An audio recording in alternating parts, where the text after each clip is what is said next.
Hello friends, I am Dr. P.S. Vali. I am a nephrologist based at Hyderabad.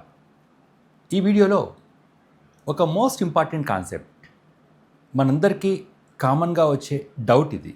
దీని గురించి తెలుసుకునే ప్రయత్నం చేద్దాం. అదేంటంటే ఒకసారి క్రియాటినిన్ 1.5 కంటే ఎక్కువ ఉన్న తర్వాత ఏ ఫండమెంటల్ స్టెప్స్ తీసుకోవాలో తెలుసుకుందాం. మనందరికీ తెలుసు నార్మల్ సీరం క్రియాటిన్ వాల్యూ మగవాళ్ళకైతే 0.8 నుంచి 1.2 దాకా, అదే లేడీస్కి అయితే స్త్రీలకైతే 0.7 నుంచి 1.1 దాకా. ఆఫ్కోర్స్ ల్యాబ్ని బట్టి వాడే టెక్నాలజీని బట్టి కొద్దిగా ఫ్లక్చువేషన్స్ ఉంటాయి. మరి క్రియాటినిన్ 1.5 కన్నా ఎక్కువ ఉంది ఆర్ రెఫరెన్స్ రేంజ్ కంటే, అంటే ల్యాబ్లో మెన్షన్ చేసిన రెఫరెన్స్ రేంజ్ కంటే ఎక్కువ ఉంటే ఏం చేయాలో ఒకసారి క్లుప్తంగా తెలుసుకుందాం.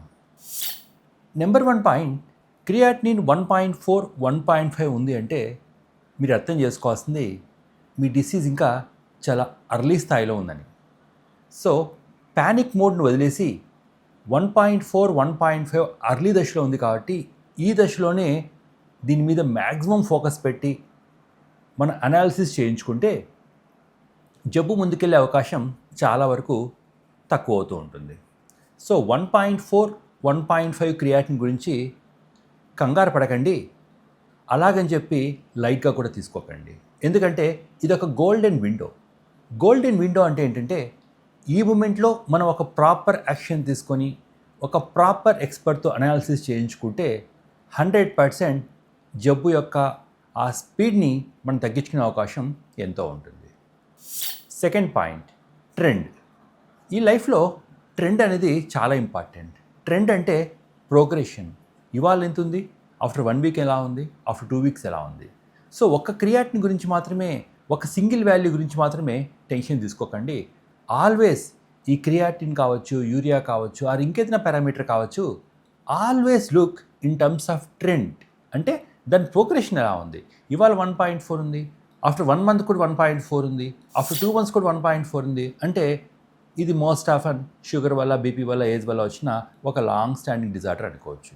అలా కాదు, ఇవాళ 1.4, నెక్స్ట్ వీక్ కల్లా అది 1.9, ఆ నెక్స్ట్ వీక్ కల్లా 2.6 అవుతుంది, ఇంత స్పీడ్గా వెళ్తుంది అంటే 100% ఆ జబ్బుకి చక్రాలు ఉన్నట్టు అండ్ దాని గురించి చాలా డెప్త్గా అనాలిసిస్ చేసుకోవాలని సంకేతం. మూడవది, క్రియాటినిన్ ఎప్పుడు ఎక్కువ పెరిగినా ఫస్ట్ చూసుకోవాల్సింది క్రియాటినిన్ ఒక్కదాన్నే అస్సలు నమ్మకండి. ఎందుకంటే ఒక మనిషి తత్వం, ఒక మనిషి మంచా చెడా అని గుర్తుపట్టాలంటే ఎలాగైతే ఒక సింగిల్ అంశం మీద మనం ఆధారపడమో అదేవిధంగా కిడ్నీ యొక్క హెల్త్ చెప్పాలంటే క్రియాటిన్ ఒక్కటే ఎప్పటికీ సరిపోదు. నేను ఇంకొకసారి చెప్తున్నాను, క్రియాటిన్ ఒక్కటే కిడ్నీ యొక్క హెల్త్కి ఎప్పటికి కూడా సంకేతం కాదు. మరి ఏం చేయాలి? మొట్టమొదటిగా చేయాల్సింది మన కంప్లీట్ యూరిన్ ఎగ్జామినేషన్. ఇది ఒక సింపుల్ బట్ వండర్ఫుల్ టెస్ట్. ఈ కంప్లీట్ యూరిన్ ఎగ్జామినేషన్లో ప్రోటీన్ లాస్ ఉందా ఆర్ ఆర్బీసీ ఏమన్నా లీక్ అవుతున్నాయా. ఆర్బీసీ యూజువల్గా <3 to 4 ఉండాలి సియూలో. అలా కాకుండా 3 to 4, 3 to 5 కన్నా ఎక్కువ ఆర్బీసీ ఉన్నాయంటే 100% అలాంటి క్రియాటిన్ గురించి ఒకసారి కాదు, 20 సార్లు కాదు, 100 సార్లు అనాలిసిస్ చేసుకోవాల్సి వస్తుంది. అంటే క్రియాటిన్తో పాటు యూరిన్లో ఆర్బీసీ వెళ్తుంది అంటే 100% ఆ జబ్బు గురించి డీటెయిల్గా అనాలిసిస్ చేసుకుంటే అలాంటి జబ్బుల్లో చాలా వరకు స్మూత్గా ట్రీట్మెంట్ అయిపోతూ ఉంటుంది. ఇంకొక మోస్ట్ ఇంపార్టెంట్ అంశం, ఒక క్రియాటినే కాదు, ప్రోటీన్ లాస్ ఎంతుందో కూడా గుర్తుపెట్టుకోవాలి. అందుకే spot urine albumin creatine ratio కావచ్చు, లేదా spot urine protein creatine ratio కావచ్చు, ఈ 2 టెస్టులు కూడా మన యూరిన్లో లీక్ అయ్యే ప్రోటీన్ని చూచాయిగా చెప్తూ ఉంటాయి. మరి ప్రోటీన్కి కిడ్నీకి ఉన్న సంబంధం ఏంటి? ఎవరికైతే క్రియాటిన్తో పాటు ప్రోటీన్ లీకేజ్ ఉందో అలాంటి జబ్బులు ప్రోగ్రెస్ అయ్యే అవకాశం చాలా ఫాస్ట్గా ఉంటుంది. అంటే ఈ క్రియాటిన్కి ఉన్న చక్రాలే యూరిన్లో ఉన్న ఆర్బీసీ అండ్ యూరిన్లో ఉన్న ప్రోటీన్ లీకేజ్. యూరిన్లో ఆర్బీసీ లేకుండా, యూరిన్లో ప్రోటీన్ లీకేజ్ లేకుండా ఉండే క్రియాటిన్ అంత ఫాస్ట్గా పెరగదు. అలా కాకుండా ఒక వ్యక్తికి క్రియాటిన్తో పాటు అది 1.4 కావచ్చు, 1.5 కావచ్చు, 2 కావచ్చు, ఇలాంటి వ్యక్తికి క్రియాటిన్తో పాటు యూరిన్లో ఆర్బీసీ more than 5 కన్నా ఎక్కువ లీక్ అవుతున్నా ఆర్ ప్రోటీన్ లీకేజ్ ఎక్కువ ఉన్నా, అంటే spot urine albumin creatinine ratio more than 30 ఉన్నా, or urine protein creatine ratio more than 0.5 కన్నా ఎక్కువ ఉన్నా, వీళ్ళందరూ కూడా 100% ఆ కిడ్నీ డిసీజ్ యొక్క డెప్త్ని చాలా క్లోజ్గా విశ్లేషణ చేసుకోవాల్సి వస్తుంది. చాలా కండిషన్స్లో అర్లీ దశలో ఒక నెఫ్రాలజిస్ట్ని మీరు అప్రోచ్ అవ్వగలిగితే ఈ urine protein leakage, RBC leakage, creatine ఈ మూడింటికి ఉన్న కారణాన్ని కానీ కనుక్కోగలిగితే చాలా వరకు డిసీజ్ ప్రోగ్రెషన్ని స్టాప్ చేయొచ్చు, ఆర్ స్లో చేయొచ్చు, ఆర్ కంప్లీట్గా క్రియాటిన్ కూడా నార్మలైజ్ చేసిన అవకాశం ఉంటుంది. సో క్రియాటిన్తో పాటు యూరిన్లో ఆర్బీసీ, యూరిన్లో ప్రోటీన్ లీకేజ్ కూడా మోస్ట్ ఇంపార్టెంట్.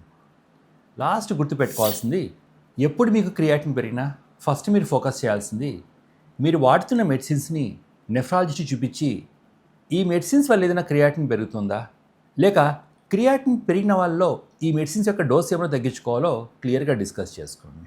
ఎందుకంటే కొన్ని రకాల బీపీ మెడికేషన్స్ కావచ్చు, షుగర్ మెడికేషన్స్ కావచ్చు, కొలెస్ట్రాల్ మెడికేషన్ కావచ్చు, కొన్ని సందర్భాల్లో క్రియాటిన్ పెరిగినప్పుడు డోసెస్ని అడ్జస్ట్ చేసుకోవాల్సి వస్తుంది. సో నెఫ్రాలజిస్ట్తో మీ మెడిసిన్స్ గురించి క్లియర్గా డిస్కస్ చేసుకోవాలి. ఇంకొక అడిషనల్ టిప్ వచ్చి, ఎప్పుడు క్రియాటిన్ పెరిగినా మీ షుగర్ కంట్రోల్ ఎలా ఉంది, మీ HbA1c <7 ఉందా లేదా, ఆర్ అప్పర్ బీపీ <130 ఉందా లేదా చెక్ చేసుకోండి. ఎందుకంటే ఎవరికైతే షుగర్ కంట్రోల్ బాగా ఉంటుందో, ఎవరికైతే బీపీ కంట్రోల్ బాగా ఉంటుందో అలాంటి వారిలో క్రియాటిన్ పెరిగే స్పీడు అంతగా ఉండదు. So friends, creatinine above the range అంటే 1.4, 1.5 రాగానే ప్యానిక్ అవ్వకండి. అలాగని చెప్పి దాన్ని లైట్గా కూడా తీసుకోకండి. ఇది ఒక golden window. The word golden window అంటే ఈ మూమెంట్లో మనం ప్రాపర్గా డిసీజ్ని అనలైజ్ చేసుకుని ఒక సైంటిఫిక్ పంతాలో ఈ హెర్బల్ మెడిసిన్స్, న్యాచురల్ మెడిసిన్స్ అన్న ట్రాప్లో పడుకోకుండా ఒక ప్రాపర్గా అనాలిసిస్ చేసుకుంటే 100% ఈ జబ్బు ముందుకెళ్ళే స్పీడ్ని చాలా వరకు మనం స్లో చేసుకోవచ్చు, ఆ ట్రాజెక్టరీని స్మూత్ చేసుకోవచ్చు. So friends, live healthy, live happy.